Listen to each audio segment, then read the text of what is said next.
lanjut lagi masih dalam program BBS yaitu bincang-bincang santai. Mas kita lanjut lagi mungkin latar belakang apa nih hingga Bapak mencalonkan anggota legislatif Partai Buruh Dapil 6. Terinspirasi dari mana hingga ingin menjadi calon legislatif atau jadi dewan ini? Kebetulan saya aktivitas di organisasi khususnya UMKM. Akhirnya saya kenal dengan Partai Buruh, mengenal Partai Buruh satu ideologi. Ternyata Partai Buruh itu bukan untuk pekerja dan buruh, ternyata mencakup dari pedagang, pekerja, petani, nelayan. Nah itu yang satu ideologi saya ingin memperjuangkan khususnya karena bidang saya di wirausaha, pedagang untuk UMKM-nya agar kemajuan di wirausaha kalangan bawah khususnya biar naik levelnya ke menengah ke atas. Katanya selain Partai Buruh ada aktivitas lain, katanya ada olahraga atau gimana nih ceritanya? Dalam satu naungan paguyuban pejuang subuh itu ada satu seksi olahraga. Kebetulan olahraga itu dari sepak bola, dari futsal, badminton. Kebetulan dalam naungan pembinaan saya. Nah, alhamdulillah dalam pembinaan saya seperti kemarin kegiatan yang saya udah laksanakan tiap tahunnya itu mengadakan turnamen. Turnamen apa olahraga apa? Olahraga sepak bola. Sepak bola. Olahraga futsal juga ya. Badminton. Hebat juga ya. Selain hebat juga nih pemirsa, karena selain aktif di Partai Buruh juga di UKM juga olahraga juga giat juga katanya. Ini untuk meningkatkan ya prestasi para muda-mudi ya. Pak, apabila Bapak terpilih ini, kira-kira program apa yang akan dikedepankan? Karena masyarakat menunggulah. Kalau Bapak terpilih menjadi anggota dewan di Dapil 6 ya, kira-kira program apa yang akan skala prioritasnya? Program unggulan saya pasti yang akan saya perjuang itu pekerja, buruh, yang paling utama itu wirausaha UMKM. UMKM, maksudnya para pedagang pasar yang notabene kadang-kala itu terjerat dengan Bang Emok. Sejauh ini gimana nih?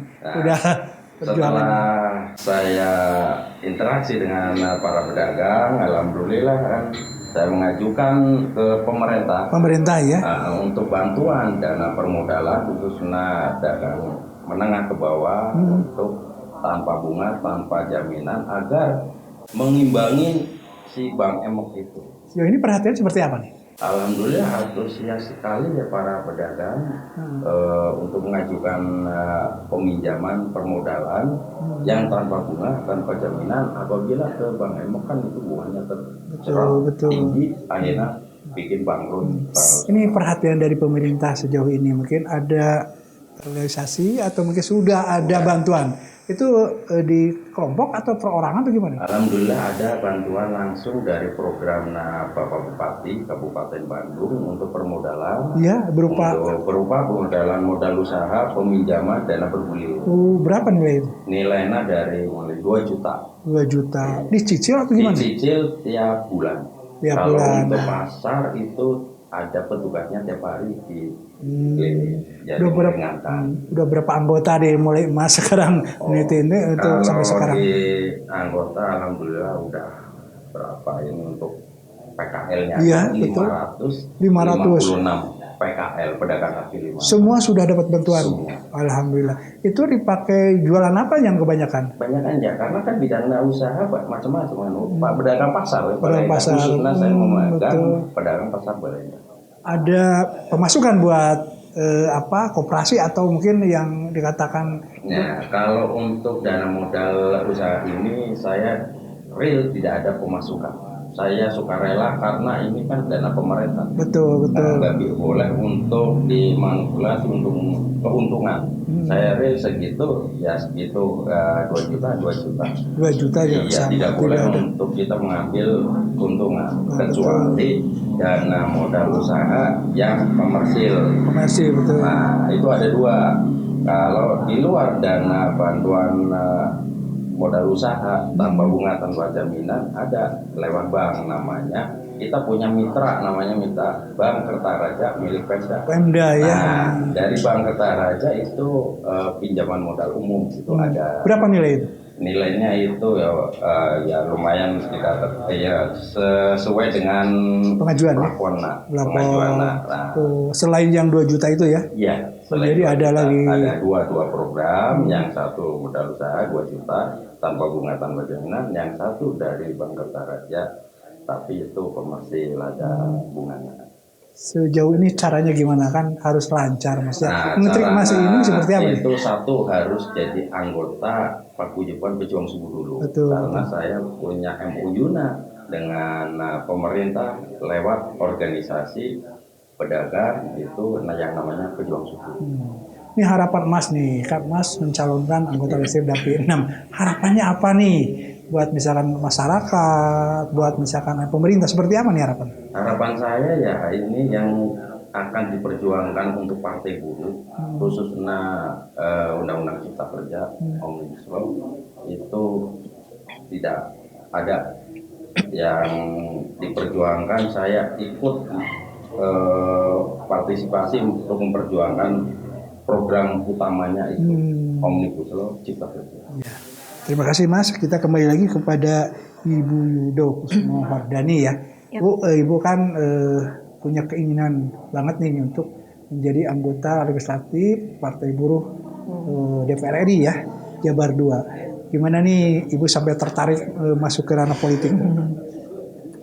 Ya, mungkin ini adalah pertandingan saya yang bukan pertama kali, Pak. Ya, mungkin nggak banyak juga masyarakat tahu kalau Partai Buruh itu sudah ada dari pemilu 99 dengan nama PBN, Partai Buruh Nasional. Betul. Di 2004 dengan Partai Buruh Sosial Demokrat, 2009 dengan nama Partai Buruh. Tapi kami memang sempat rest di tahun 2014 dan 2019 tidak ikut. Nah, di 2004, 2009 dan sekarang saya masih mencalonkan diri di partai yang sama. Saya selalu setia dengan buruh. Betul. Kami walaupun dari background yang berbeda, tapi kami pion-pion yang sudah bekerja di bawah.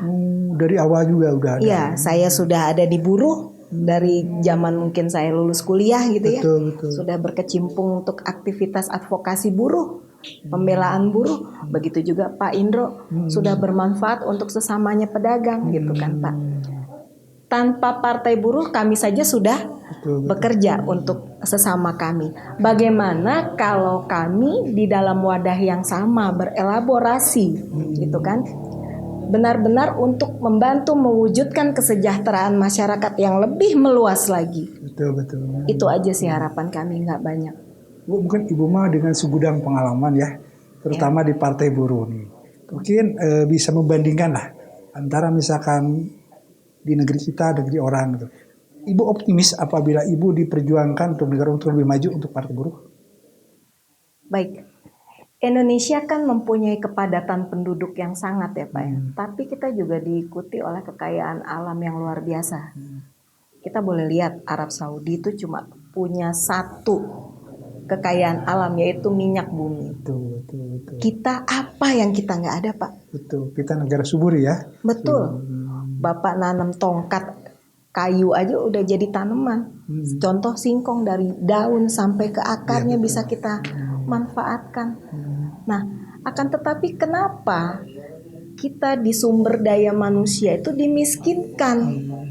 Betul. Tidak pernah ada istilahnya bagaimana cara mengupgrade sumber daya manusia kita ini bisa sampai setara gitu loh dengan negara-negara maju.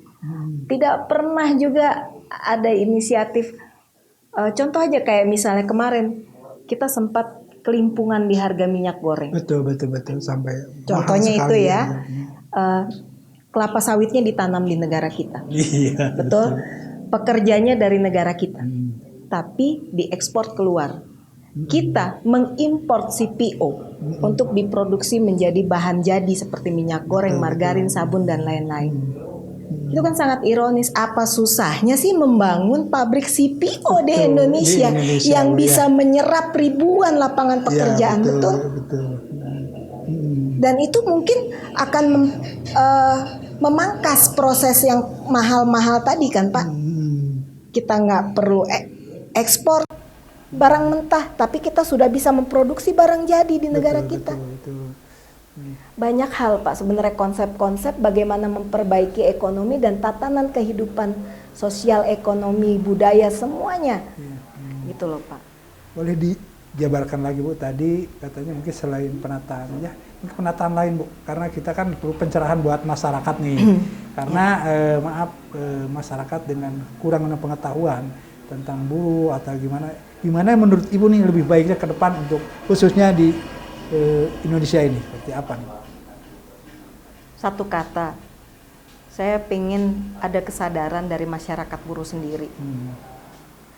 Sudah berapa tahun, sudah berapa lama kami buruh menitipkan suara kami, aspirasi kami ke partai lain.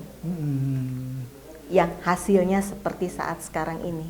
Tidak memuaskan buat kami. Kini saatnya Ibu bergerak ya. Iya, saatnya buruh yang punya nurani, punya tujuan sama. Yuk, kita bersatu. Kita tunjukkan bahwa kita kuat, kita tunjukkan bahwa kita bisa, dan kita tunjukkan juga negara Indonesia sejahtera, gemah ripah loh jinawi itu bukan cuma dongeng. Betul.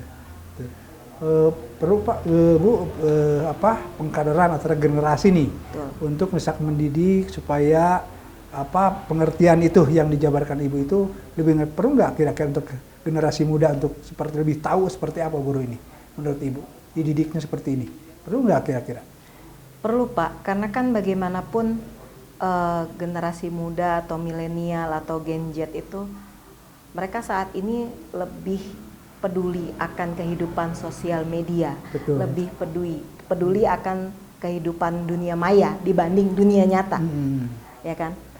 Padahal sebenarnya kalau kita lihat nih realitanya, mereka tuh mencari kerja saat ini susah. Tidak semua pabrik atau perusahaan membuka lapangan kerja yang seluas-luasnya. Ada bahkan beberapa perusahaan itu menjaring tenaga kerjanya melalui perusahaan outsourcing, yayasan atau apa segala macam, dan yang mau kerja bayar dulu 3 juta, 5 juta. Dari mana? Betul. Kita mau cari uang, tapi harus diminta uang. Betul. Memang banyak kenyataan menurut informasi, jadi kalau masuk pekerjaan harus pakai duit dulu Bu. Bu setuju nggak seperti itu? Ya pastinya enggak lah Pak. Itu kan ya kalau kita lihat di Undang-Undang Dasar 1945 bahwa warga negara Indonesia berhak mendapatkan kehidupan yang layak. Betul. Itu kewajibannya siapa? Di sini peran serta negara harus hadir untuk kesejahteraan. Tapi kadang-kadang itu dimanfaatkan Bu ya. Betul. Mencegah seperti itu gimana ke depannya supaya tidak terjadi kalau masuk ke suatu perusahaan dengan harus bayar segini gitu. Gimana menurut Ibu deh penataannya, atau mungkin harus digimanakan nih? Nggak ada kata lain. Kita harus punya perwakilan untuk merubah undang-undang. Betul. Yang terkait dengan kesejahteraan sosial nasional atau terkait dengan kesejahteraan masyarakat Indonesia secara luas, terutama lagi untuk buruh. Gitu. Di negara-negara maju contoh ya Pak, itu yang punya partai buruh, kita punya namanya jaminan pengangguran. Betul. Jadi kalau misalnya kita di PHK dari satu perusahaan, kemudian dia wajib melaporkan ke dinas tenaga kerja setempat bahwa dia menjadi penganggur saat ini. Betul. Nah, di laporan itu berarti negara negara harus mencarikan dia pekerjaan pengganti setelah dia di PHK. Selama dia belum mendapatkan pekerjaan, negara harus menyantuni dia. Itulah yang dibilang jaminan pengangguran atau santunan penganggur. Jadi dia mendapatkan kayak misalnya kehidupan yang kemarin diituin bansos apa segala macam KHL, harusnya seperti itu. Entah 300.000, 600.000 itu nominalnya nanti bisa dibicarakan. Selama dia menganggur, berarti negara wajib mencarikan dia pekerjaan. Tapi nanti setelah dia mendapatkan pekerjaan, jaminan menganggurnya itu berhenti. Makanya di negara maju banyak orang yang nggak mau jadi pengangguran, banyak orang yang tidak mau memberatkan negaranya. Betul. Gitu loh. Itu aja kalau misalnya kita bisa mendidik generasi muda ini dengan mental malu untuk meminta gitu kan, tapi kita lebih bagaimana cara mencari ikan itu kita kasih kailnya, bukan kita kasih ikannya gitu loh Pak. Dengan salah satu cara mungkin harus ada perwakilan Bu ya. Betul. Yang naik di DPR ya, DPR RI ini. Juga pemirsa, salah satu calon anggota legislatif dari DPR RI ini jabat dua ya dari Partai Buruh, yang mana begitu ilmunya begitu tinggi juga ya, karena dia berurus bidang pertama. Mudah-mudahan apa yang diharapkan atau cita-cita bisa terlaksana, karena ini murni memperjuangkan buruh ya, karena buruh Indonesia kelihatannya harus betul-betul diperjuangkan dengan baik dan untuk menunjang kemajuan khususnya Jawa Barat, umumnya Indonesia dan Kota Bandung. Kita beralih lagi kepada Bapak Indra ya, Bapak Indra. Mungkin Pak Indra mungkin ajakan atau mungkin sedikitnya harapan dari masyarakat Kota Bandung tentang ini seperti apa Pak? Yang Sebentar dulu Pak, jangan dulu jawab. Kita tunda sebab kita